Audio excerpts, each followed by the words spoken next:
রাজনীতি শুধু ক্ষমতার খেলা নয়, অর্থনীতি শুধু সংখ্যার মেলা নয়, সমাজনীতি কেবল তত্ত্বের জাল নয়, আর দুর্নীতি শুধু শিরোনামে আটকে থাকা গল্প নয়। যে কথাগুলো আমরা প্রতিদিন শুনি কিন্তু সহজভাবে বুঝতে পারি না, যে সিদ্ধান্তগুলো আমাদের জীবন বদলে দেয় কিন্তু কেউ সহজ করে বলে না। এখানে আমরা চেষ্টা করব জটিল কথাকে সহজ ভাষায় ব্যাখ্যা করতে, অস্পষ্ট বিষয়কে স্পষ্ট করে তুলে ধরতে। এখানে কথা হবে সহজে, প্রশ্ন হবে সোজা সাপটা, যেন আপনি সহজে বুঝতে পারেন, ভাবতে পারেন এবং সঠিক সিদ্ধান্ত নিতে পারেন। আমন্ত্রণ কঠিন কথা সহজে, সাথে আছি তানিয়া হারুন।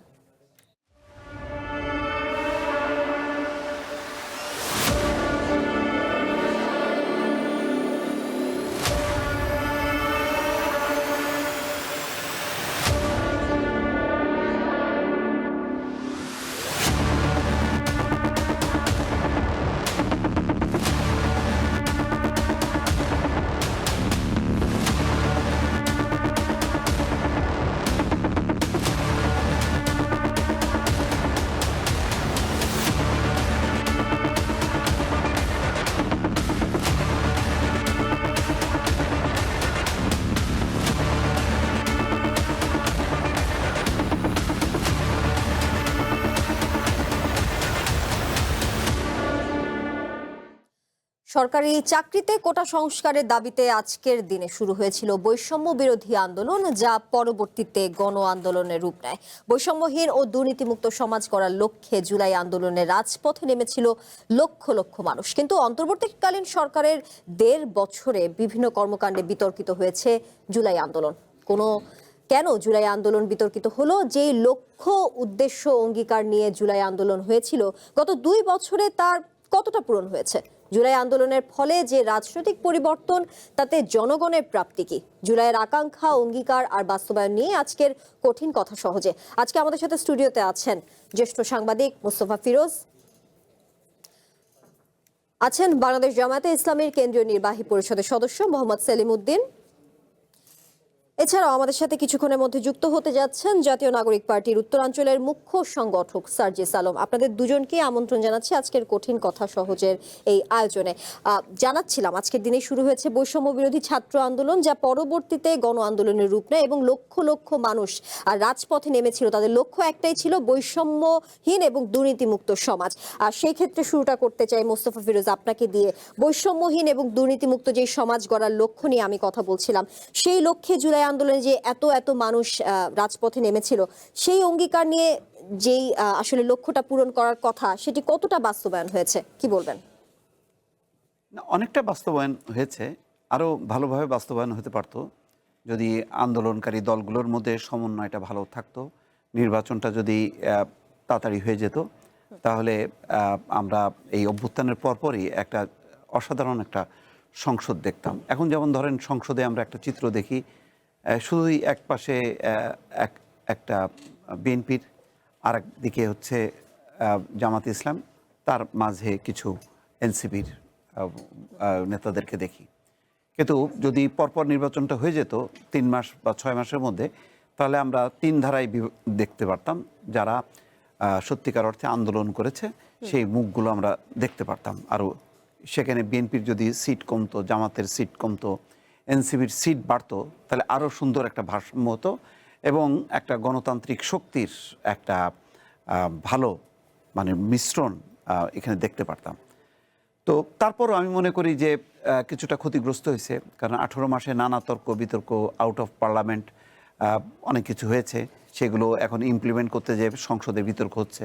সংসদ বলতেছে, সংখ্যাগরিষ্ঠ দল বিএনপি বলতেছে যা কিছু হবে সংসদের ভেতরেই, সংসদ থেকে প্রস্তাব হবে, তার ভিত্তিতেই সংশোধন হবে।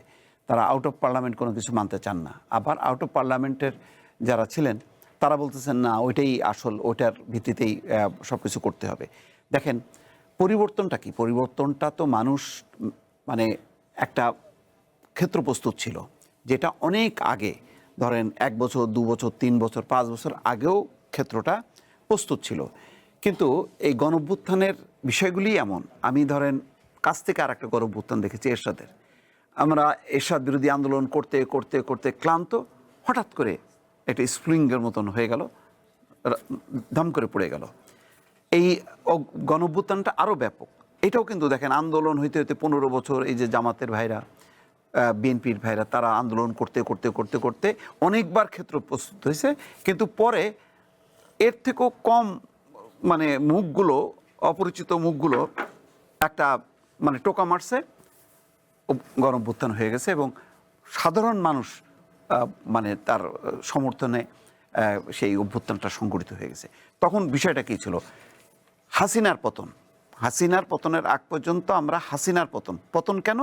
যেহেতু নির্বাচনের মাধ্যমে, ভোটের মাধ্যমে ক্ষমতার পরিবর্তন হয় না এবং সে ভোট দেয় না। সর্বশেষ আমিডামি নির্বাচনের মধ্য দিয়ে মানুষের মনে এই যে তার আগের 3 বছরের 3টা টার্মের যে নির্বাচনটা, সেই পুঞ্জীভূত ক্ষোভ হইতে হইতে লাস্ট যখন কি আমিডামি নির্বাচনটা হয়ে গেল এবং তারপরে যখন নাকি এই ধরনের একটা আন্দোলন হলো, যে আন্দোলনে প্রথমত ক্ষমতাসীনরা বুঝতে পারে নাই যে এইটা আসলে এর পেছনে দল মত নির্বিশেষে সবার সমর্থন আছে। তারা মনে করছিল ওই সময় শিক্ষকদের আন্দোলন চলছিল, ছাত্রদের আন্দোলন। শিক্ষকদের আন্দোলন বলছিল আচ্ছা আন্দোলন করতে করতে ক্লান্ত হয়ে আসুক, তারপর দেখব। ছাত্রদের ক্ষেত্রেও তাদের এরকম ধারণা হয়েছিল। তার কারণ নুরুল হক নুরুর নেতৃত্বে যেই এর আগে একবার ছাত্রদের আন্দোলন এই কোটা নিয়ে, সেই আন্দোলন ফেল করছে। তো তারাও মনে করছে যে ওইটাও ফেল করছে, এটাও ফেল করবে। আর ততক্ষণে আমিডামি নির্বাচন করার মধ্য দিয়ে তাদের মধ্যে কনফিডেন্সের মাত্রাটা এমন পর্যায়ে ছিল যে তারা আসলে বাংলাদেশে এলো এই প্রথম টাচলেস আরএকে সেন্সেশন ওয়াটার ক্লোজেট। মাটির সাথে তাদের আর কোনো সম্পর্ক ছিল না, কিন্তু জনগণ তো ফুঁসতেছিল, তাই না?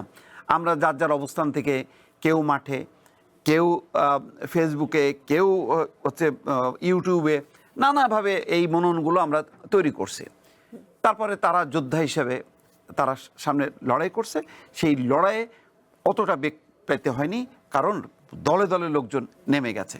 ফলে আজকের বাস্তবতা আমি মনে করি যে সেই আন্দোলনকারী শক্তিগুলো এখন পার্লামেন্টে আছে। পার্লামেন্টের মধ্য দিয়ে তারা জুলাইয়ের স্বপ্ন বাস্তবায়ন করবে এবং আমি মনে করি এখানে কোনো সমস্যা নেই। জি, আমাদের সঙ্গে ইতিমধ্যে যুক্ত হয়েছেন জাতীয় নাগরিক পার্টির উত্তরাঞ্চলের মুখ্য সংগঠক সার্জিস আলম। আপনাকে আমন্ত্রণ জানাচ্ছি কঠিন কথা সহজের আজকের আয়োজনে। শুরুটা আসলে করতে চেয়েছিলাম আপনাকে দিয়ে, কিন্তু কারণবশত আসলে হয়নি। সেই ক্ষেত্রে শুরু থেকে যদি আমি জানতে চাই, জুলাই আন্দোলনের আসলে মূল লক্ষ্য কি ছিল বা কি প্রত্যাশা বা আকাঙ্ক্ষা নিয়ে আপনারা রাজপথে নেমেছিলেন, শুরু থেকে জানতে চাই। জি, আপনাকে অসংখ্য ধন্যবাদ এবং আমার সহ আলোচকদেরও ধন্যবাদ। আমরা আসলে 5 জুন বিকালবেলা, তখন আমি সায়েন্স লাইব্রেরিতে পড়ছিলাম, বিসিএস এর রিটেন এবং ভাইভার প্রিপারেশন নিচ্ছিলাম আমি এবং আমার অন্যান্য যারা সহযোদ্ধারা ছিল, যেমন নাহিদ, আসিফ, হাসনাত, তারা সেন্ট্রাল লাইব্রেরিতে পড়াশোনা করতো। তো হঠাৎ করে যখন আসরের পর আমরা দেখতে পেলাম যে নিউজে আসছে যে 18 সালের যে পরিপত্র, কোটার যে সংস্কার করা হয়েছিল, যে সরকারি চাকুরিতে প্রথম এবং দ্বিতীয় শ্রেণীতে সকল কোটা বাদ দিয়ে দেওয়া হয়েছিল, ওই পরিপত্রটাকে আবার বাতিল করে দেওয়া হয়েছে। তার মানে তারপরের দিন থেকে সরকারি চাকুরিতে আবার প্রথম দ্বিতীয় শ্রেণীতে 56%, 56% কোটা, 44% মেধা। তো আমাদের কাছে মনে হতো যে কোনো কোটা না থাকার পরও যখন একটা চাকরি আমাদের কাছে এতটা সোনার হরিণ হয়ে যায়, একটা মানুষ 2, 3, 4, 5 বছর ঘন্টার পর ঘন্টা পড়াশোনা করার পরও তার একটা চাকরির নিশ্চয়তা সে পায় না, তখন যদি 56% কোটাই হয় একটা দেশের সরকারি চাকুরিতে, তাহলে ওই দেশে আসলে যে মেধার যে মূল্যায়ন কিংবা ওই দেশের যে তরুণ প্রজন্ম দেশের উপরে আস্থা রাখবে, নেতৃত্বের উপরে, এটা আর থাকে না এবং আমার এই পরিশ্রমটা আসলে বৃথা। এই জায়গা থেকে আমাদের ওই দিন মাগরিবের পরেই, এটা হচ্ছে 5ই জুন, সেন্ট্রাল লাইব্রেরি থেকে একটা বিক্ষোভ মিছিল হয় এবং তারপরের দিন সকাল 10টা-11টার দিকে ঢাকা বিশ্ববিদ্যালয়ের সেন্ট্রাল লাইব্রেরির সামনে আমরা 10 থেকে 12 জন, আমি ছিলাম, হাসনাত, নাহিদ, আসিফ, রিফাত রশিদ, মাহিন সরকার, আব্দুল হান্নান মাসুদ, আব্দুল কাদের, এরকম 10 থেকে 12 জন আমরা বসে আলোচনা করি যে আমরা আজকে বিকালে একটা বিক্ষোভ কর্মসূচি দিতে হবে।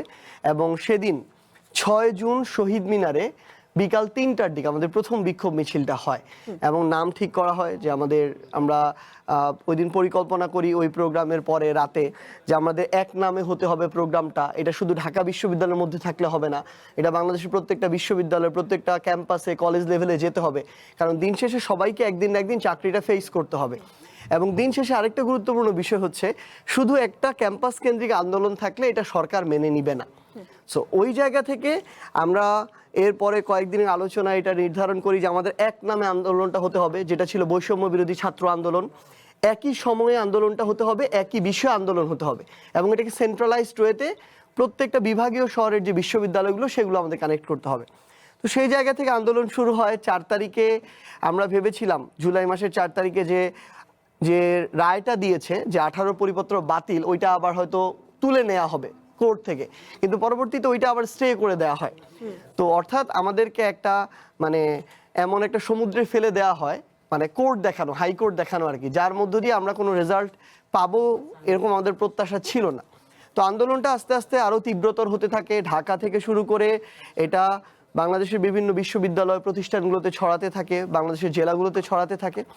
এবং আমরা যখন 14 জুলাই আন্দোলনটা একদম তীব্রতর মাত্রায় যায়, তখন আমরা দেখি যে সেদিন রাতে শেখ হাসিনা যখন ফিরে আসলো চায়না থেকে, সেদিন তার ওই যে গতানুগতিক চরিত্র, যেই ট্যাগিং ফ্রেমিং এর মধ্য দিয়ে বিএনপি জামায়াত থেকে শুরু করে সবাইকে বিগত 15, 16, 17 বছর ধরে গুম, খুন, বিচার বহির্ভূত হত্যাকাণ্ড এমন কিছু নাই যে করা হয়নি। সেই একই চরিত্রের প্রদর্শন হলো, প্রচণ্ড প্রতিহিংসা নিয়ে, প্রচণ্ড বিদ্বেষ নিয়ে। এবং ব্যাপারটা অনেকটা এরকম, যেটা তার সাম্রাজ্য, এই সাম্রাজ্যে সে যেটা বলবে ওইটাই রাইট, তার বিরুদ্ধে কেউ কোনো কথা বলতে পারবে না, বললেই সে রাজাকার। এবং ওইভাবেই ফ্রেমিং করা হলো। আমরা সেই রাত 12টা 1টার দিকে বিশ্ববিদ্যালয়ের হলগুলো থেকে, ঢাকা বিশ্ববিদ্যালয়ের প্রত্যেকটা হল থেকে মিছিল বের হয়ে আসলো, সেখান থেকে আসলে সূচনাটা। হ্যাঁ, এবং তারপরের দিন যেটা হয়েছিল আসলে মানে সেটা একটা ধাপ ছিল। দ্বিতীয় দিন, তারপরের দিনই 15 তারিখে যেটা হলো যে ঢাকা বিশ্ববিদ্যালয়ে আমাদের বোনদেরকে আমরা যখন বিক্ষোভ মিছিল করছিলাম, নির্মমভাবে তাদেরকে ছাত্রলীগ, যুবলীগ, আওয়ামী লীগের ক্যাডারদেরকে এনে, সন্ত্রাসীদেরকে এনে তাদেরকে রক্তাক্ত করা হয়েছিল, যেই ছবি বাংলাদেশ ছাপিয়ে গিয়েছিল। এবং তারপরের দিন 16 তারিখে আমাদের ভাই আবু সাইদ সহ আমাদের 6 জন ভাইকে হত্যা করা হয়। তো তখনই একটা যৌক্তিক কোটা সংস্কার আন্দোলন একটা স্বৈরাচার পতনের আন্দোলনের দিকে চলে যায়, ওই 16 তারিখ একটা যৌক্তিক দাবিতে মানুষকে হত্যা করার ফলে। জি, একটু ছোট্ট করে জানতে চাই, আজকে এনসিপির আহ্বায়ক নাহিদ ইসলাম বলেছেন জুলাই গণ অভ্যুত্থানের 2 বছর হয়েছে, আমরা একটি গণতান্ত্রিক নতুন বাংলাদেশ দেখতে চাই, কিন্তু সেই আকাঙ্ক্ষিত বাংলাদেশ আমরা এখনো পাইনি। একটু জানতে চাই, জুলাই আন্দোলনে যেই কাঙ্ক্ষিত বাংলাদেশ, সেটি আসলে কেন পাওয়া গেল না, ছোট্ট করে যদি আপনি বলতে চান। এটা আমাদের 53 বছর একটা জরাজীর্ণ আমাদের একটা সিস্টেম আছে। আমাদের রাজনৈতিক যে কালচার, যে সংস্কৃতি, এটা যারা বর্তমান বিদ্যমান দল আছে প্রত্যেকের জায়গা থেকে, কারো হয়তো কম, কারো একটু বেশি, কিন্তু প্রত্যেকেই আমরা আমাদের দলীয় স্বার্থ, ক্ষমতায় যাওয়া, এগুলোকে বেশি প্রাধান্য দেই। আমরা যেটা দেখছি সবার জায়গা থেকে এটা আসলে। এবং আমাদের স্বজনপ্রীতি, আমাদের দুর্নীতি, আমাদের বিচারহীনতার যে সংস্কৃতি, এগুলো থেকে আমরা বের হয়ে আসতে পারি না। আমরা এই কথাগুলো যখন ক্ষমতায় থাকি না, আমরা তখন বলি, ক্ষমতায় গেলে আমরা অনেক ক্ষেত্রে এই কথাগুলো ভুলে যাই। আমরা এটার অধিকাংশই বাস্তবায়নটা হয়ে যেত যদি আমরা এই জুলাই সনদের বাস্তবায়নটা দেখতে পেতাম, গণভোটের রায়ের বাস্তবায়নটা দেখতে পেতাম। কিন্তু আমরা এখানে একটা গড়িমসি লক্ষ্য করছি, যেটা আমাদেরকে অনেক বেশি ব্যথিত করে। কারণ বিএনপি সবচেয়ে বড় দল হিসাবে বর্তমান বিরাজমান, সবচেয়ে বেশি সাফারার কিন্তু তারা ছিল, এবং এই বিষয়গুলো নিয়ে সবচেয়ে বেশি তারা কথা বলেছে। কিন্তু ওইগুলোরই যখন বিপরীত চরিত্র অনেক ক্ষেত্রে আমরা দেখি, এটা আমাদেরকে অনেক আশাহত করে। এবং দেখেন, আমরা যদি দিন শেষে মানে দেশটাকে ঠিক করতে চাই, তাহলে কেউ একজন যদি অপরাধ করে, সে আমার দলেরও যদি হয়, তার বিরুদ্ধে আমার ব্যবস্থা নেয়ার মতো আমার মানসিকতা থাকতে হবে। আবার একটা মানুষ যদি যোগ্য হয়, সে যদি আমার দলেরও না হয়, ওই যোগ্য মানুষটাকে যোগ্য চেয়ারে বসার আমার সুযোগ করে দিতে হবে।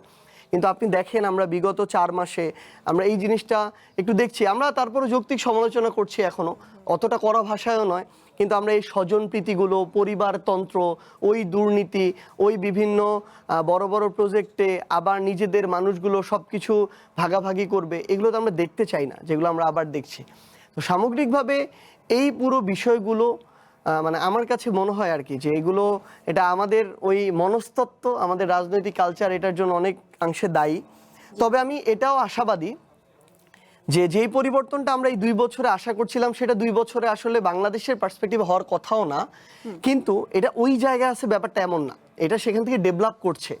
বাংলাদেশের পার্সপেক্টিভে 2 বছরেরটা হতে হয়তো 10 বছর লাগতে পারে, তবে হবে।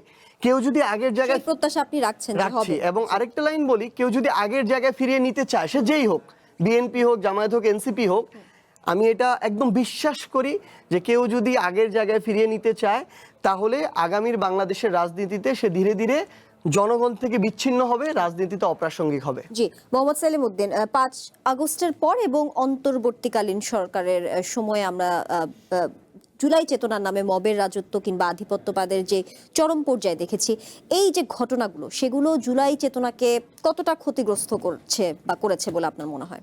জি, ধন্যবাদ আপনাকে এবং দুইজন সম্মানিত সহ আলোচককে ধন্যবাদ এবং আমাদের দর্শকদেরকে আমার পক্ষ থেকে শুভেচ্ছা জানাচ্ছি।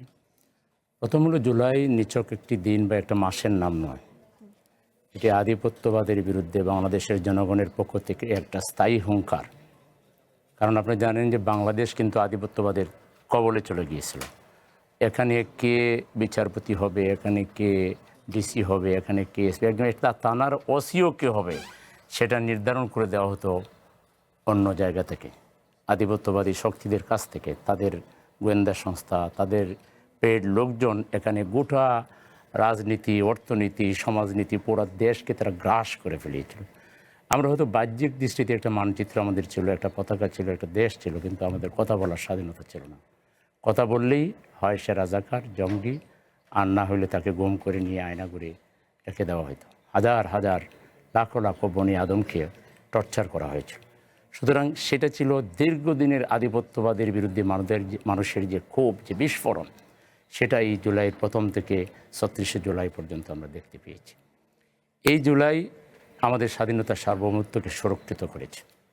অন্তত অ্যাটলিস্ট এখন আমাদের উপর কেউ চাইলেই খবরদারি করবে। সীমান্তে আপনারা দেখেছেন যখন পৌঁছিন করার চেষ্টা করা হয়েছে, আমাদের জনগণ রুখে দাঁড়িয়েছে এবং আমাদের বিজেপি একেবারে মানে চোখে চোখ রেখে কথা বলেছে। এটা অতীতে শেখ হাসিনা রিজিমের সময় সম্ভব ছিল না। তাহলে আপনি এখানে একটা বিরাট পরিবর্তন দেখতে পাচ্ছেন এবং বাংলাদেশও আর কেউ এখানে স্বৈরশাসন চালাবেন, জনগণের ভোটাধিকার হরণ করবেন, আমির নির্বাচন করবেন, সাময়িক করতে পারেন, কিন্তু বাংলাদেশের জনগণ এটা আর মেনে নেবে না। ফলে জুলাই আমাদের বিরাট একটা অর্জন, এটা 1000 বছরের অন্যতম শ্রেষ্ঠ অর্জন হচ্ছে জুলাই। এই জুলাইয়ে আমরা যা অর্জন করেছি এটাকে ধরে রাখার জন্য এখন আমাদের সবাইকে চেষ্টা করতে হবে। আপনি যে লাইনে প্রশ্ন করেছেন মব টব, এগুলোর সংস্কৃতি চালু করেছিল হাসিনা। কিন্তু আবার হাসিনা যখন উত্তর, 5 আগস্টের পরবর্তী হাসিনা সময় যখন উত্তর- এগুলো দেখলাম, সেটা কি আসলে এই জুলাই চেতনাকে ক্ষতিগ্রস্ত করছে? না, অবশ্যই কোনো মবকে আমরা হাসিনার সময় তো কোনো সেটা ছিল। মবকেই আমরা সমর্থন করি না। কোনো যেটা মাত্র বললেন, আপনার প্রশ্ন বলেছেন জুলাই চেতনা নামে মবের রাজত্ব। আমি এক্সাম্পল জানতে চাই যে কোনটাকে আপনি জুলাই চেতনা নামে মবের রাজত্ব বলতে, 5 আগস্টের পরবর্তী সময়ে যেমন এক্সাম্পল। আমি আপনার কাছে আসছি, এক্সাম্পল নিয়ে আমি পরের পার্টে ভেবেছিলাম আসবো, আমি আপনার কাছে এখন আসি। সেলিম, আমার মনে হচ্ছে যে জুলাইকে নিয়ে যেটা হয়েছে, জুলাই উত্তর বাংলাদেশের জনগণ আমরা সচেতন আছি, আমরা ঐক্যবদ্ধ আছি।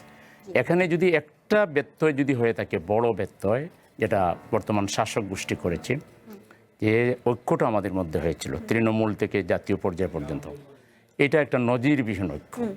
আমরা পরিবর্তন চেয়েছি, আমরা সুশাসন চেয়েছি, আমরা জাস্টিস চেয়েছি এবং আমরা বিচার হবে, সংস্কার হবে এবং সুষ্ঠু নির্বাচন হবে।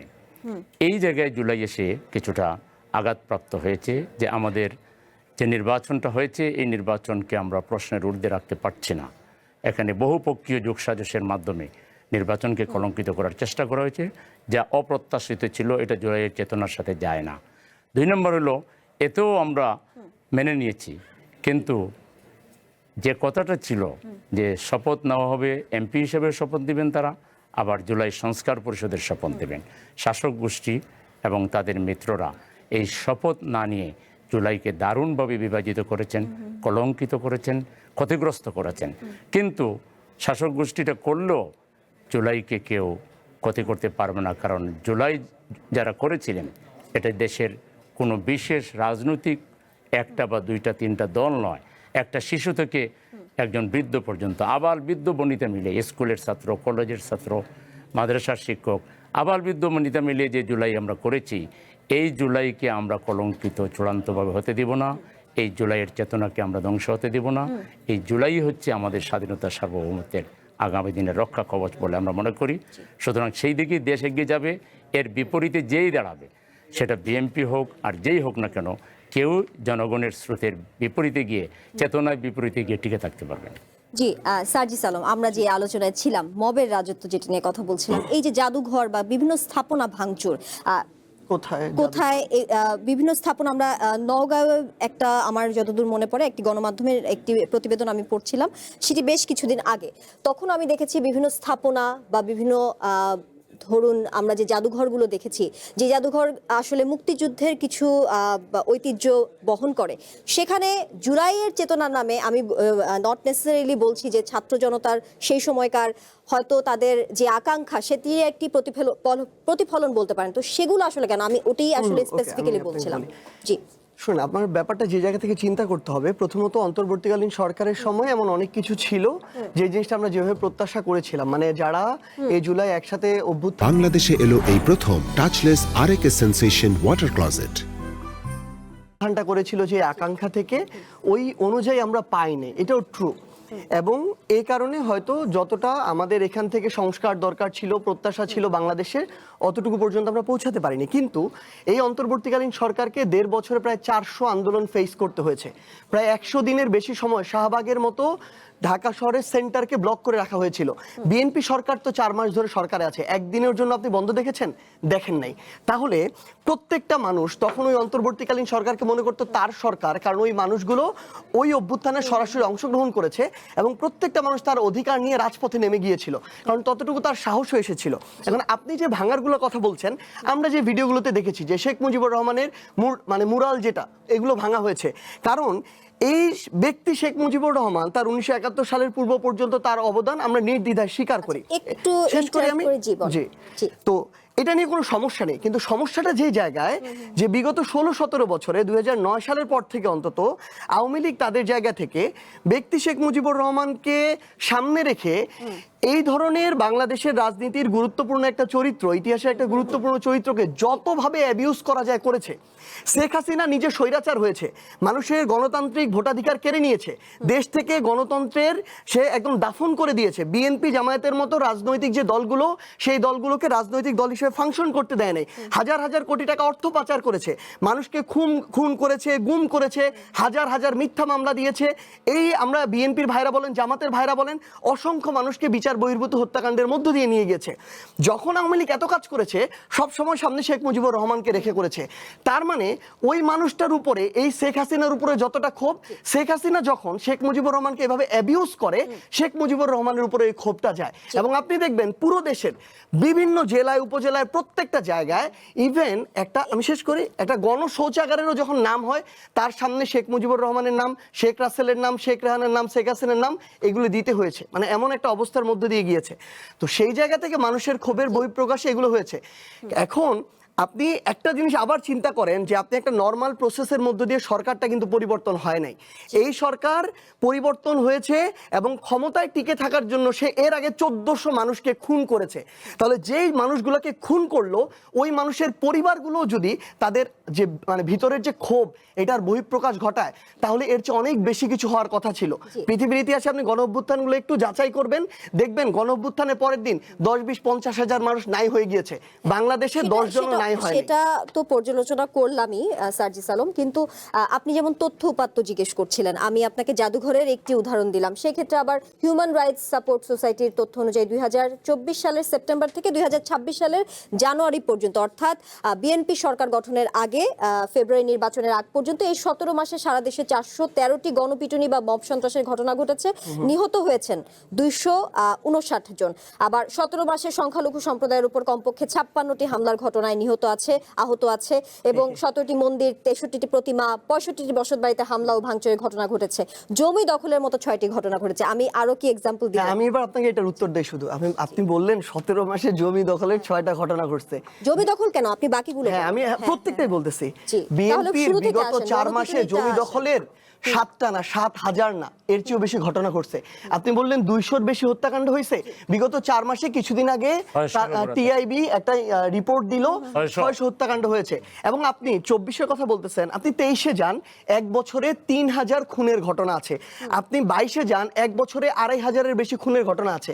এখন ব্যাপার হচ্ছে একটা 22-23-এর প্রেক্ষাপট কি আলাদা ছিল না? আমি এটাই, আসলে তাহলে ওই বলতে অনুযায়ী চাচ্ছি অনেক যে কম না? আপনি তুলনাটা করেন, খুব স্বাভাবিকভাবেই একটা দেশে ধরেন আজকে কোনো একটা জায়গায় একটা পারিবারিক দ্বন্দ্বে মানে কলহের মধ্য দিয়ে একটা মানুষ খুন হয়ে গিয়েছে। এখন ওই দায় আমি বলতে পারি জনাব সালাউদ্দিন আহমেদকে যে আপনি আইন শৃঙ্খলা পরিস্থিতি নিয়ন্ত্রণ করুন, এগুলোকে দ্রুত বিচারের আওতায় আনুন, তাহলে এগুলো কমবে, মানুষের মধ্যে একটা ভয় আসবে।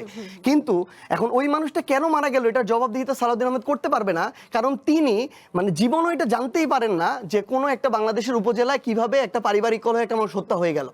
তো ব্যাপারটা হচ্ছে ওই সময়ও যে হয়েছে মানে হয়নি তা না, এটা তো আমরা বলছি না, কিন্তু আপনি দেখবেন তার আগের 1 বছরে যা হয়েছিল তার চেয়ে কম হয়েছে, এই 4 মাসে যা হয়েছে তার চেয়ে কম হয়েছে। এখন আমরা যে জিনিসটা বলছি যেটুকু হয়েছে তার চেয়ে একটা স্বাভাবিক গণ অভ্যুত্থানের পরে এর চেয়ে 100 গুণ বেশি হওয়ার কথা ছিল। একটা এই গণ অভ্যুত্থানে যেমন বিএনপিকে মামলা দেওয়া হয়েছে 1 লক্ষের বেশি মামলা, তাহলে যেই মানুষগুলো যেই সন্তানটা মনে করেন যেই সন্তানের এখন বয়স 25, যেই সন্তানটা ধরেন বিগত 20 বছর তার বাবার মুখ দেখে নাই কারণ তাকে জেলে থাকতে হয়েছে মিথ্যা মামলায় শুধুমাত্র বিএনপি করার কারণে, যেই সন্তানটা তার বাবা শুধু জামায়াত করার কারণে কোনোদিন বাবার পরিচয়টা দিতে পারে নাই, তার ভিতরে যে ক্ষোভের বহিঃপ্রকাশ, ওই বহিঃপ্রকাশে আওয়ামী লীগের বাংলাদেশে কিছু থাকার কথা ছিল না। শুধুমাত্র অল্প কিছু আমরা দেখেছি যেই এমপি প্রত্যেকটা জেলায় না কয়েকজন শেখ হাসিনা ছিল, ওই জায়গায় আমরা দেখেছি তাদের বাড়িগুলোতে আঘাত করা ছিল, খুবই স্বাভাবিক ঘটনা। বরং অভ্যুত্থানের পরে এর চেয়ে অনেক বেশি কিছু হয়ে যায় নাই। আমি মনে করি এই ক্ষেত্রে বাংলাদেশের মানুষ তাদের একটা ধৈর্যের পরিচয় দিয়েছে, কারণ তারা চাচ্ছিল যে আর জ্বালাও পুরাও না হোক। এবং আপনি অভ্যুত্থানের পরে দেখবেন যে আপনি যে এই যে বিভিন্ন সম্প্রদায়ের যে যাদের আঘাতের কথা বলতেছেন, এটা বিগত 1 বছর 1.5 বছরে ইন্টারিমের সময় সবচেয়ে কম হয়েছে। কারণ ওই টাইমে একজন মাদ্রাসার হুজুর বলেন, স্কুল কলেজের বাচ্চা বলেন, বিএনপি বলেন, জামায়াত বলেন, সবাই প্রোটেক্ট করার চেষ্টা করেছে। কারণ ওই টাইমে এগুলোকে নিয়ে যে গেম খেলা হবে, কার্ড প্লে হবে দেশের বাইরে থেকে, এটা আমরা সবাই জানতাম। এবং 5ই আগস্ট ওই দিন সন্ধ্যায় রাতে ভাইরা সবাই বলতে পারবে যেটা নির্দেশনা ছিল দলীয়ভাবে যে সকল মন্দির যেন পাহারা দেওয়া হয়, কারণ এই গেম প্লে করার জন্য অনেকে রেডি ছিল। সো আমরা যে জিনিসটা বলতে চাচ্ছি, ইভেন তারপর আপনি যে ঘটনাগুলোর কথা বলছেন, আমরা যখন স্থানীয়ভাবে খোঁজ নিয়ে দেখি তখন দেখি যেগুলো ইন্টারনাল সামাজিকভাবে পারিবারিকভাবে নিজেদের গ্রামে এরকম অনেক ঝামেলা থাকে, জমি জায়গা নিয়ে এরকম বিভিন্ন ব্যবসাপাতি নিয়ে এগুলো নিয়ে থাকে, এই রিলেটেড হয়েছে।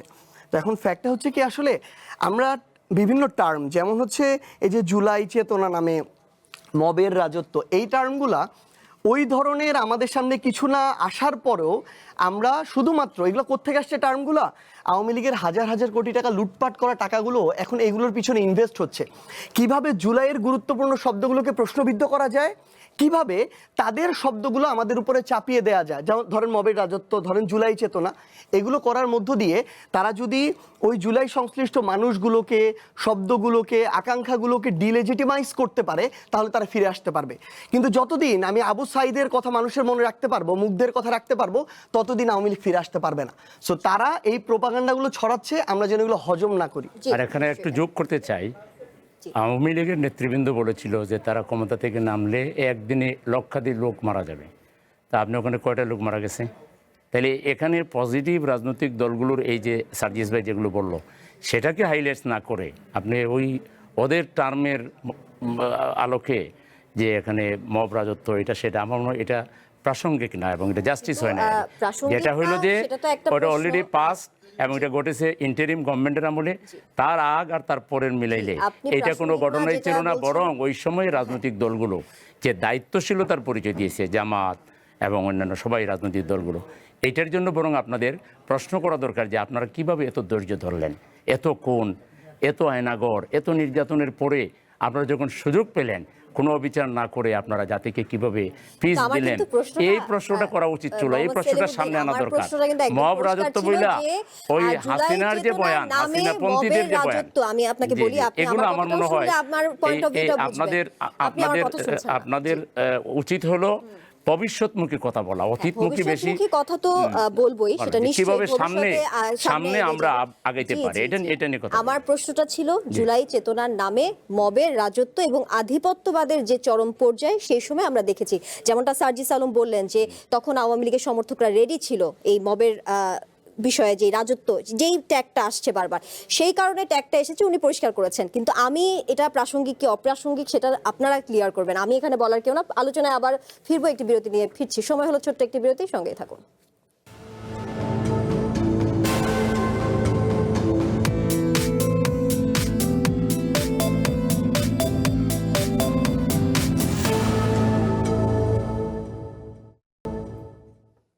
আবারও স্বাগত কঠিন কথা সহজে অনুষ্ঠানে। মোস্তফা ফিরোজ, বৈষম্য বিরোধী ছাত্র আন্দোলনের যে সাবেক সমন্বয়ক বা সংগঠনরা যেটাই বলেন, তারা সুবিধাবাদী প্রবণতার কথা বলে আসছেন। টিআইবি জানিয়েছে, টিআইবির তথ্য বলছে অন্তর্বর্তীকালীন সরকারের সময় 2025 সালে জাতীয় পর্যায়ে 12,633 কোটি 2 লাখ টাকার ঘুষ লেনদেন হয়েছে। কি মনে হয় এই ঘুষের টাকা কাদের পকেটে গিয়েছে? দেখেন, এটা আসলে দুর্ভাগ্যের মানে ঘটনাগুলো আসলে এখান থেকেই যে আমাদের একটা এত বড় একটা অভ্যুত্থানের পর আমাদের কিছু মুখ চেঞ্জ হলো। ধরেন ডক্টর মোহাম্মদ ইউনূসের মতন নোবেল বিজয়ীকে আনছি, এটা খুবই হয়েছে, হাইলাইটেড হয়েছে।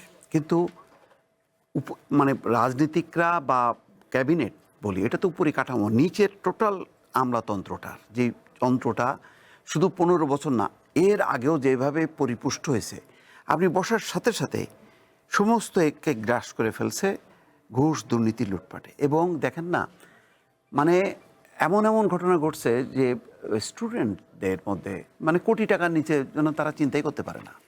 বাসায় গেছে, ওই যে বহু বাসা বাড়িতে হামলা হয়েছে কেন জানেন? ওই যে শুনছে যে ওখানে মানে শত শত কোটি টাকা আছে, চল যাই এ করছে। আমার মনে আছে গাজীপুরে একটা বাসায় হামলা হয়েছে, আওয়ামী লীগের এক নেতার বাসায়। সেখানে কিন্তু পরবর্তীতে এটা মিসফায়ার হয়েছে, কারণ গেছে কিন্তু আসলে লুটের জন্য।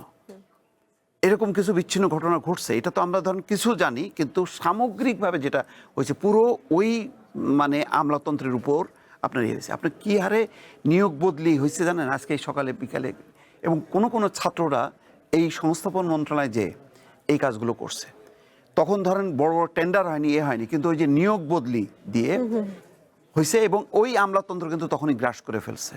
যার কারণে আমি এই জন্য বলছিলাম যে এই ধরনের অভ্যুত্থানের পরপর যেটা করতে হয়, যেহেতু রাজনৈতিক সরকার না, যেহেতু একটা কি বলবো, একটা ইন্টারিম গভর্নমেন্ট, এক সুশীল বুদ্ধিজীবীদের একটা সরকার, তারা তো ওই আমলাতন্ত্রকে কন্ট্রোল করতে পারে না একটা রাজনৈতিক শক্তি ছাড়া। হ্যাঁ, যদি ওনারা মিলে যদি একটা জাতীয় সরকার করতো, সব রাজনৈতিক দল মিলে, তাইলে আঘাতটা করতে পারতো, আমলাতন্ত্রকে দরকার ছিল।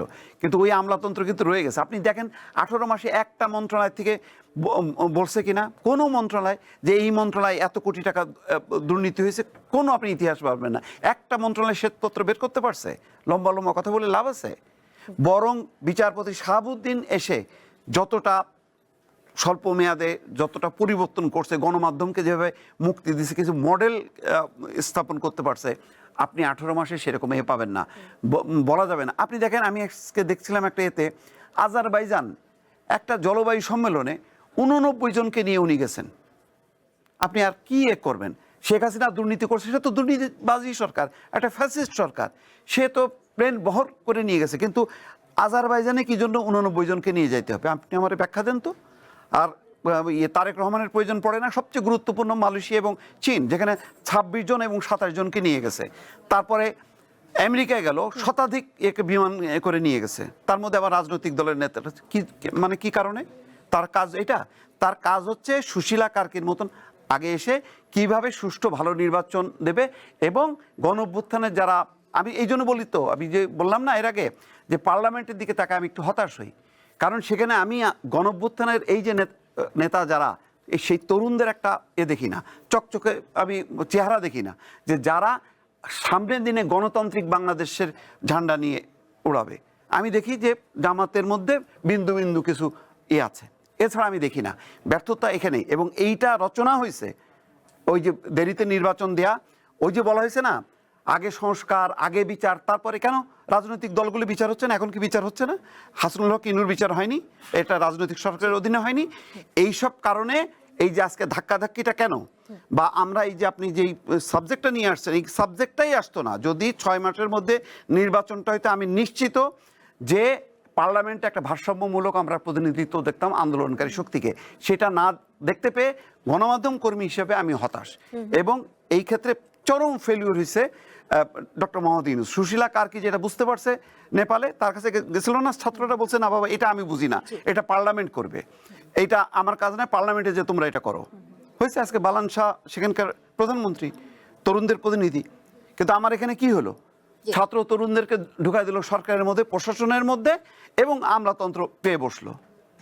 এবং যার কারণে আজকে এর এপিএস এর দুর্নীতি, ওর এই সমস্ত কাহিনী। এবং আজকে কেন স্বরাষ্ট্রমন্ত্রীকে বলতে হয় যে 18 মাসের দুর্নীতির তদন্ত করার জন্য প্রধানমন্ত্রীর কাছে নির্দেশনা চাচ্ছে যে দুদককে নিয়োগ দেন, কেন বলতে হচ্ছে? কেন ডক্টর ইউনূস এই দুর্নীতির এই অভিযোগের বোঝাটাও কেন বহন করবে? কেন সে বিচারপতি শাহাবুদ্দিনের মতন হবে না, যাকে নিয়ে আমরা গর্ব করি? মোহাম্মদ সেলিম উদ্দিন, বিভিন্ন সময় বৈষম্য বিরোধী ছাত্র আন্দোলনের নেতাদের দুর্নীতি, চাঁদাবাজ, পদ বাণিজ্য সহ নানা অনৈতিক কাজে জড়িত থাকার কথা আমরা সংবাদ মাধ্যমে দেখেছি। এনসিপি থেকে চট্টগ্রাম মহানগর শাখার সদ্য ঘোষিত আহ্বায়ক কমিটি থেকে একযোগে 22 জন নেতাকর্মী পদত্যাগ করেছে এই সব অভিযোগ এনে। সেই ক্ষেত্রে এই ধরনের ঘটনাগুলো যেগুলো তারা অভিযোগ এনেছেন, সেগুলো জুলাইয়ের আদর্শ বা চেতনা যেটি বলেন সেটিকে কতটা প্রশ্নবিদ্ধ করে বা নেতিবাচক ধারণা তৈরি করে কিনা? না, ঠিকই বলেছেন আপনি। দুর্নীতি যদি যেই করুক, জুলাইয়ের আন্দোলনের করুক, আর সাবেক ফ্যাসিবাদের লোকেরাই করুক, আর বর্তমান সরকার, দুর্নীতি তো দুর্নীতি। যদি কেউ করে প্রমাণ থাকে, অবশ্যই সেটা প্রমাণ হইতে হবে, সেটা অবশ্যই সামনে আনতে হবে সুনির্দিষ্ট তথ্যের ভিত্তিতে। শুধু পত্রিকার রিপোর্টের ভিত্তিতে এটাকে বিশ্বাস করা যাবে না। কারো চরিত্রের ব্যাপারে একেবারে অকাট্য প্রমাণ ছাড়া, প্রমাণ থাকলে তারা সেটার বিরুদ্ধে সুনির্দিষ্টভাবে ব্যবস্থা বাংলাদেশে এলো এই প্রথম টাচলেস আরএকে সেন্সেশন ওয়াটার ক্লজেট। নিতে পারে, যে কারোর বিরুদ্ধে নিতে পারে। কিন্তু আমাদের কথা হচ্ছে, আসলে জুলাইটা ধাক্কা খেয়েছে যে বিপ্লবের মধ্য দিয়ে এই জুলাইটা সংগঠিত হলো। ইউনূস সরকার বিপ্লবী চেতনা ধারণ করে দেশ শাসন করে নেয়। তারা কম্প্রোমাইজের দিকে চলে গিয়েছিল এবং তার সরকারের ভিত্তিতে কিছু দলের গুপ্ত লোকেরা ঢুকে তাকে মিসগাইড করেছে। তার যে লন্ডন বৈঠক, তার যে পরবর্তীতে যেসব কার্যক্রম, তিনি 3টা এজেন্ডা ঘোষণা করেছিলেন।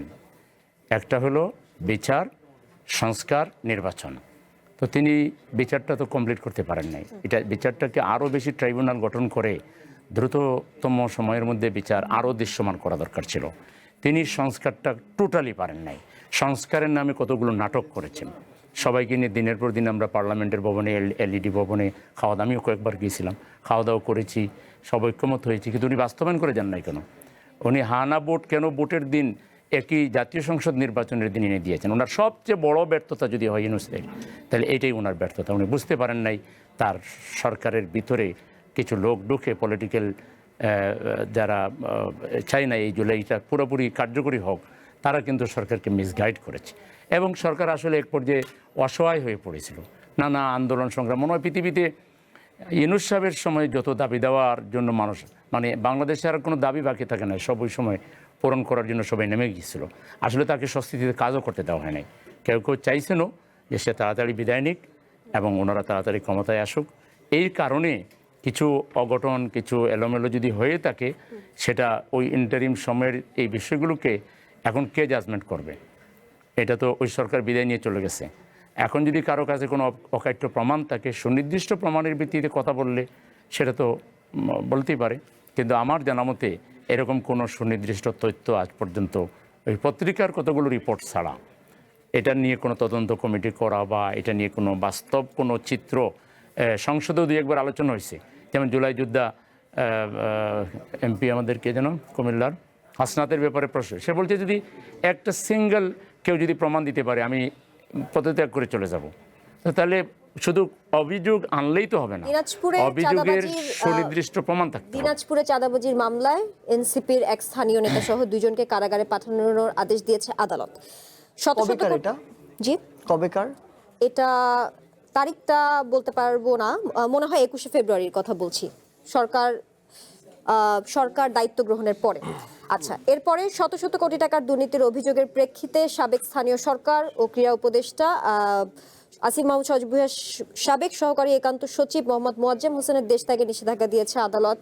এরপরে নারায়ণগঞ্জের ফতুল্লায় চাঁদাবাজির পাল্টাপাল্টি অভিযোগে এনসিপির 2 পক্ষের মধ্যে সংঘর্ষের ঘটনা হয়েছে। এগুলো গণমাধ্যমের, বিভিন্ন গণমাধ্যমের খবর বলছে, একটি গণমাধ্যম না। এমন আপনি এখন যদি বলেন যে গণমাধ্যমের সব তথ্যই ভুল, আমি এগুলোর- সেটিও আমি একটা নিয়ে উত্তর প্রশ্ন। দিই। হ্যাঁ, আমি আপনার কাছে আসবো, সেটা প্রশ্নের উত্তর নিশ্চয়ই আপনি দেবেন সার্জিস আলম। সেই সাথে একটু যুক্ত করতে চাই, জুলাই অভ্যুত্থানের প্রকৃত ইতিহাস, রাষ্ট্রীয়ভাবে সংরক্ষণ সহ 5 দফা দাবি জানিয়েছেন অভ্যুত্থানে অংশ নেয়া বেসরকারি বিশ্ববিদ্যালয়, মাদ্রাসা, অন্যান্য শিক্ষা প্রতিষ্ঠানের বৈষম্য বিরোধী ছাত্র আন্দোলনের সাবেক সমন্বয়ক এবং সংগঠনরা।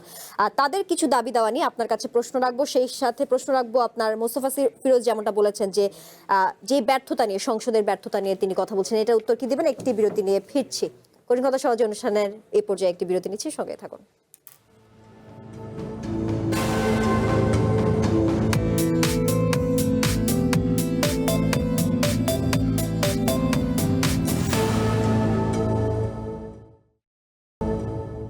আবারও স্বাগত কঠিন কথা সহজে অনুষ্ঠানে। সার্জিস আলম, প্রথমত আপনাকে জানাতে চাই, আপনি যেই তথ্যের কথা জিজ্ঞেস করেছিলেন দিনাজপুরে চাঁদাবাজির যে ঘটনাটি, সেটি কবেকার? সেটি হচ্ছে 4 জানুয়ারি 2026-এর। এর পরবর্তী প্রশ্ন যেটি রাখতে চাই সেটি হচ্ছে জুলাই অভ্যুত্থানের প্রকৃত ইতিহাস, রাষ্ট্রীয়ভাবে সংরক্ষণ সহ 5 দফা দাবি জানিয়েছিলেন বেসরকারি বিশ্ববিদ্যালয়, মাদ্রাসা কিংবা অন্যান্য শিক্ষা প্রতিষ্ঠানের সাবেক সমন্বয়ক ও সংগঠন। তারা বলছেন অভ্যুত্থানের নেতৃত্ব নিয়ে বিভ্রান্তি, সংস্কার কার্যক্রমে ধীরগতি এবং বিভিন্ন ক্ষেত্রে সুবিধাবাদী প্রবণতা জনমনে প্রশ্ন তৈরি করেছিল। জুলাই আন্দোলনের নেতৃত্ব নিয়ে যে বিভ্রান্তি এবং বিভক্তি দেখা গেছে, যেটি তারা দাবি করছেন, সেটি আসলে কেন হলো? জুলাই আন্দোলনকারীরা কেন একই প্ল্যাটফর্মে থাকতে পারলো না? বা এটা কি আপনার মনে হয় স্বার্থের সংঘাত? জি, আপনাকে অসংখ্য ধন্যবাদ। আমি আগে অভিযোগটার বিষয়ে আসি। মানে বর্তমান বাংলাদেশে আমরা মানে মিডিয়ার যে কারসাজি এবং মিডিয়া যে কতভাবে খেলতে পারে, এবং মিডিয়া যে আসলে মিডিয়া না, তার পিছনে বিভিন্ন ব্যবসায়িক গ্রুপ রয়েছে, বিভিন্ন গোষ্ঠী রয়েছে, বিভিন্ন রাজনৈতিক দল রয়েছে। তারা যতটা না মিডিয়ার উদ্দেশ্য সার্ভ করে, অনেক ক্ষেত্রে অনেক হাউস তার চেয়ে বেশি ওই গোষ্ঠীর উদ্দেশ্য সার্ভ করে। এটা আমরা রিসেন্টলি বিভিন্ন মিডিয়ার দৌরাত্বের মধ্যে দেখেছি। আমরা কালের কণ্ঠ আর প্রথম আলোর দৌরাত্বের মধ্যে দিয়ে দেখেছি। আমরা যখন আমাদের এনসিপির একজনকে সংসদে কথা বলতে দেখি একটা গ্রুপের বিরুদ্ধে, তখন আমরা দেখি আজকে সকালে সেই পত্রিকা হাসনাত আবদুল্লাহর বিরুদ্ধে 1 ঘন্টায় 8টা ফটোকার্ড বানিয়েছে শুধুমাত্র তাদের বিরুদ্ধে স্টেটমেন্ট দেওয়ার জন্য। আমরা আবার এই ধরনের এই হাউসগুলোর মধ্যেও বিভিন্ন ধরনের এই বিজনেস কমিউনিটি কেন্দ্রিক এরকম আমরা কনফ্লিক্ট দেখি। যেমন আপনি যেটা বললেন, আমরা বিগত 1 বছর এটা অনেক ফেস করেছি। কোনো একটা ছেলে কোনো একদিন মনে করেন কোথাও প্রোগ্রামে ছিল না, কোনো এনসিপির পদে আছে, জেলা, স্থানীয়, উপজেলা, কোনো কিছুতেই না, কিন্তু ধরেন কোনো একটা প্রোগ্রামে গিয়েছে, সে তার কোনো একটা সমস্যার কারণে ইন্টারনালি বা তাদের পারিবারিক, সামাজিক, স্থানীয় কোনো একটা সমস্যার কারণে কোনো একটা নিউজ হয়েছে, নামটা সামনে দিয়েছে এনসিপি নেতা। এই যে ধরেন আপনি একটা জিনিস বললেন, আপনি বললেন যে আসিফ মাহমুদের যে এপিএস, তাকে নিয়ে শত শত কোটি টাকার অভিযোগ পাওয়া গিয়েছে, তার হচ্ছে যে দেশ থেকে নিষেধাজ্ঞা দেওয়া হয়েছে। কিন্তু তারপরেটা আপনি আবার বললেন না যে বিএনপি সরকারের সময়ে তার সকল অভিযোগ দুদক থেকে নাকচ করে দেওয়া হয়েছে, এবং তার আগের যত ধরনের এরকম নিষেধাজ্ঞা, ওই আইডি জব্দ করা, এগুলোর কোনো কিছুই নাই। কেন বলিনি আমি বলি, সার্জিস আলম, কেন বলিনি? কারণ বিএনপির এখানে এখন আপাতত আমাদের না, এটা তো বিএনপির প্রয়োজন না। আপনি এটা বলেন নাই কেন? কারণ হচ্ছে এটা অ্যাকচুয়ালি খাবে না। আপনি যখন ওইটা বলবেন, এটা হচ্ছে মিডিয়ার মিডিয়া এভাবে সার্ভ হয়। আমি বলেছি যাতে নিউজটা খায়, এইজন্য বলেছি। এটা হচ্ছে রিয়েলিটি, এটা আপনি ব্যক্তি না। অধিকাংশ মিডিয়া এই কাজটা করে। এখানে তো বিএনপি ডিফেন্ড করে কিছু না। সমস্যা হচ্ছে কি, আমিও এখন অভিযোগ দিতে পারি যে আপনি মিডিয়াতে থেকে আপনি 1000 কোটি টাকা লুটপাট করেছেন 1 বছরে। আমার একটা ধরেন বিজনেস হাউস আছে বা মিডিয়া হাউস আছে, ওইখান থেকে। কিন্তু এটা এটার যদি কোনো প্রমাণ না থাকে, এটা তো একসেপ্ট করা উচিত না। এটা ন্যূনতম একটা প্রমাণ লাগবে। কারণ এখন আপনিও জানেন সোশ্যাল মিডিয়ায় অসংখ্য মানুষকে নিয়ে এরকম, যেমন জনাব তারেক রহমানকে নিয়ে আমরা দেখলাম বিগত 6 মাসে তাকে নিয়ে 1000 ফেক নিউজ ছড়ানো হয়েছে। তাহলে একটা প্রধানমন্ত্রী যখন এই ধরনের গুজব থেকে রক্ষা পায় না, একটা রাজনৈতিক দলের বিরুদ্ধে এরকম অসংখ্য কিছু হতে পারে। আবার আপনি যে জিনিসটা দেখেন, আপনার এই চ্যানেল 1 যেখানে আজকে আমি বসে আছি, এই চ্যানেল 1 বিগত 5ই অগাস্টে আমাদের এনসিপির শীর্ষ 5 নেতা কক্সবাজারে গিয়ে আগের আমেরিকার যে কি ছিল, রাষ্ট্রদূত ছিল, কি জানি নাম তার সাথে নাকি আমরা একটা 5 স্টার হোটেলে বসে নাস্তা করছি, এই নিউজ প্রথম চ্যানেল 1 ছাড়িয়েছিল। কিন্তু সেদিন সেই ওয়াশিংটনের সেই আমেরিকার এক্স রাষ্ট্রদূত যিনি বাংলাদেশে ছিলেন, তিনি দেশেই ছিলেন না, তিনি ছিলেন ওয়াশিংটন ডিসিতে। তাহলে আমাকে বলেন, এই হাউস এই গুজব কোন নিউজের ভিত্তিতে ছড়ালো? অথচ সেই মানুষটার সাথে আমাদের কোনোদিন দেখাই হয় না, এবং সেই নিউজ দিয়ে পরের কয়েকদিন বাংলাদেশে তোলপাড় হয়ে গিয়েছিল। এই ঘটনা মিডিয়ার মাধ্যমে এখন হয়।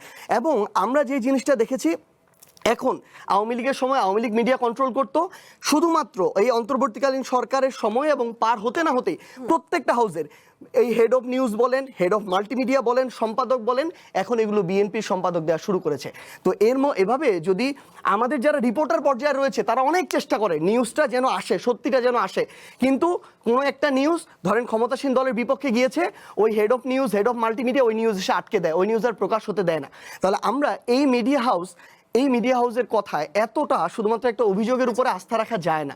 তো আমাদের মনে হয় আপনাদের দায়িত্বশীল জায়গা থেকে এটা অবশ্যই ক্রস চেক করা উচিত। আর একটা জিনিস সেটা হচ্ছে কি, এই যে একটু আমাদের চ্যানেলের পক্ষ থেকে তো এই বিষয়ে ব্যাখ্যা দেওয়া হয়েছিল, সেটা কি আপনি দেখেছেন? না, কিন্তু ব্যাখ্যা দেওয়ার আগে আপনি আমার যা ক্ষতি করার করে ফেলছেন, আপনার ব্যাখ্যা দিয়ে আমার কোনো কিছু যায় আসে না। কক্সবাজারে গিয়েছিলেন? হ্যাঁ, তো গিয়েছি। কক্সবাজারে বাংলাদেশের কোন নেতা জানে, যে কেউ যেতে পারে, এটা তো আপনারা মানে কক্সবাজার তো পৃথিবীর বাইরে কোথাও কয়েকজন না। মিলে গিয়েছিলেন, সেটির কোনো লক্ষ্য কি ছিল কিনা সেটা নিয়ে জানতে চাচ্ছি। এমন হতে পারে আপনারা একটা ট্যুরে গিয়েছেন, এটা একটা পরিপ্রেক্ষিতে আমি বলতে পারি একটা ট্যুরে গিয়েছেন, মানে ওইটার ঘটনাটা শুনুন, আমি একটু জিনিস বলবো, আমি একটু জানতে চাই কেন গিয়েছেন, মানে আমার পরিপ্রেক্ষিতে। আর চ্যানেল ওয়ানের পক্ষ থেকে কিন্তু সেটার ব্যাখ্যা দেওয়া হয়েছিল। সমস্যা হচ্ছে কি, ব্যাখ্যা দেওয়ার আগে আপনারা যা ক্ষতি করার করে ফেলেছেন, যতভাবে প্রশ্নবিদ্ধ করার করে ফেলেছেন।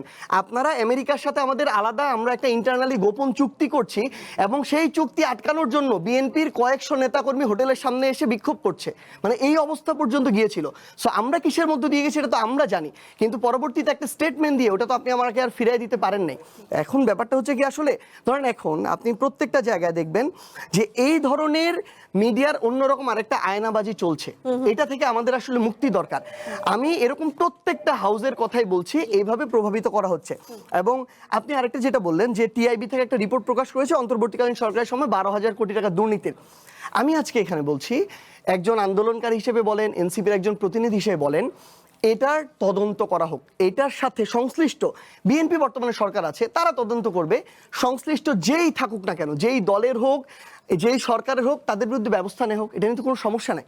কিন্তু সমস্যা হচ্ছে কথাটা এইভাবে আসে যে অন্তর্বর্তীকালীন সরকারের সময় এটা হয়েছে, তার মানে ওই টাইমে যারা আন্দোলনকারী ছিল, যারা নেতৃত্বে ছিল, সম্ভবত তারা করেছে। সো এই ফ্রেমিংটা আমাদের কাছে সমস্যাজনক। আরেকটা জিনিস হচ্ছে, যেটা একটা গোষ্ঠী ছিল, ভাইয়ের সাথে আমি আংশিক একটা জায়গায় একমত, একটা গোষ্ঠী ছিল যারা এটা সুযোগ নিয়েছে, যারা 5ই আগস্ট পর্যন্ত কোনো আন্দোলনে কোনোদিনও ছিল না, কিন্তু হঠাৎ করে আন্দোলনের পরে নতুন করে সমন্বয়ক হয়ে গিয়েছে। তারা বিভিন্ন জায়গায় গিয়ে এই নাম ভাঙিয়েছে, বিভিন্ন জায়গায় গিয়ে এইরকম ক্ষমতার অপব্যবহার করেছে। তাহলে আমাদের কথা হচ্ছে, এখন তো বিএনপি সরকারে এসেছে, তারা তাদের জায়গা থেকে দায়িত্ব নিয়ে এগুলোর বিরুদ্ধে ব্যবস্থা নিক। এবং দুদক যেটা বলতেছে যে স্বরাষ্ট্র মন্ত্রণালয় চেয়েছে, তারা তদন্ত করতে চায়, অবশ্যই তদন্ত করুক।